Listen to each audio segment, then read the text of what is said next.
The amphibious dredger can enter the water by itself, using lower tracks without any separate berth facility for entering and exiting. And it can move in the water and dredge using the propeller. Once it arrives at the worksite using the propeller under the dredger, it is fixed using the spuds so that it will not move.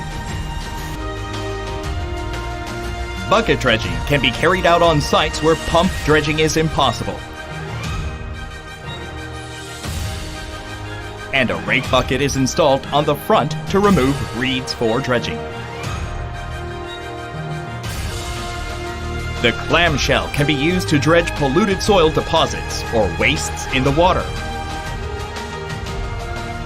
Efficient pump dredging is possible for any type of soil, and discharging is enabled by suctioning dredged sludge with a pump through the discharge pipe.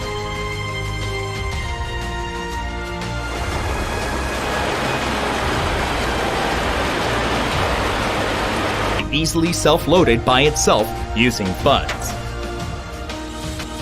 And then it can be transported to the site by a trailer after folding the spuds again.